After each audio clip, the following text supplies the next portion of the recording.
नमस्कार, मी शीतल मोर देशमुख. माझ्या चॅनलमध्ये आपलं स्वागत आहे. मी तुम्हाला आज नैसर्गिक पानाफुलांची ज्वेलरी कशी बनवायची या व्हिडिओमधून मी सांगणार आहे. मी आधी शॉर्ट व्हिडिओ टाकला होता, त्यामुळे तुम्ही बघितलीच असेल. आता ही नैसर्गिक पानाफुलांची ज्वेलरी आहे. आजकाल जी फ्लावर ज्वेलरी मिळते रेडीमेड, ती खूप महागड्या याने विकतात. त्यामुळे आपण ही घरीच बनवूया. हे सुरुवातीला एक पेपरचा राऊंड शेप कापून घेतला आहे. हे सगळे पानं घेतलेले आहे आणि हे पानं आपल्याला फक्त सुई दोऱ्याने याच्यावर हे असे टाचून घ्यायचे आहेत. पूर्ण जे कुठले पानं आपण वापर करत असेल ते असे एकावर एक ठेवून आपण ते फक्त सुई दोऱ्याने टाचून घेऊया. याचा पूर्ण असा राऊंड शेप तयार करायचा. आता हा पूर्ण असा राऊंड शेप पानाफुलांचा तयार झालेला आहे. हे म्हणजे आपल्या नेकलेसचं पेंडंट तयार झालेलं आहे आणि त्याला मग मोतीच्या याच्यामध्ये मी हे असं ओवलेलं आहे. मागून त्याला ॲडजस्टमेंटसाठी एक गुंडा लावलेला आहे. असेच आपण कानातले पण त्याचे बनवू शकतो. कानातल्यासाठी पानांच्या व फुलांच्या अशा दांड्या घ्यायच्या आणि त्या कट करून घ्यायच्या आणि त्या नुसतं सुईच्या रीडच्या दोऱ्याने गुंडाळून घ्यायच्या आणि एखादं घरचंच मोत्याचं कानातलं घेऊन त्याच्यामध्ये टाचायचं.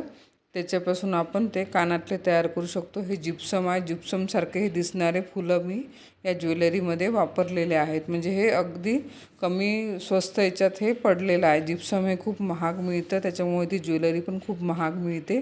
तर हे अगदी अशा साध्या सोप्या पद्धतीने कोणालाही जमेल अशी ज्वेलरी आहे.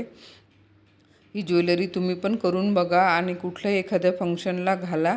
हे तुम्हाला वेगळं काहीतरी लूक मिळेल. हे पहा, मी हेअरस्टाईलला असं जिप्सम वापरलेलं आहे आणि हे असं लाईट पिस्ता कलरच्या लाच्यावर मी ही ज्वेलरीचा वापर केलेला होता. ही अगदी याच्यावर खूप सोबर लूक दिसत आहे. जास्त ग्रीन कलरच्या पानांचा मी जास्त वापर केलेला आहे. लाईट पिस्ता कलर होता, त्याच्यामुळे जास्त ग्रीन कलर वापरलेला आहे. ही अशी पूर्ण तुम्हाला ज्वेलरी दिसत आहे. हे असे मी पूर्ण घालून याचे फोटो सेशन केलेलं आहे आणि ही खरं तर मी माझ्या भाऊजाईच्या सांजीमध्ये ही ज्वेलरी मला स्वतः घालायसाठी मी बनवलेली होती. हे असे मी त्याच्यासाठी फोटो टाकलेले आहेत. हे मी माझ्या मुलांसोबत काढले. ही माझ्या भाऊजाईच्या सांजीला मी अशी ज्वेलरी घालून असा पूर्ण लूक केला होता. असं तुम्ही पण तुमच्याकडच्या एखाद्या प्रोग्रामला ज्वेलरी बनवा आणि एखादा प्रोग्राम मस्त एन्जॉय करा. घरबसल्या स्वस्तात मस्त ज्वेलरी बनवा. माझ्या चॅनलला तुम्ही सबस्क्राईब करा, लाईक करा, शेअर करा. धन्यवाद. याच्यानंतर मी पुन्हा नेक्स्ट व्हिडिओ घेऊन येईल. अजून छान छान अशा ज्वेलरी, छान छान अशा रेसिपीज वगैरे तुम्ही नक्की बघा. माझ्या चॅनलला सबस्क्राईब करा, लाईक करा, शेअर करा.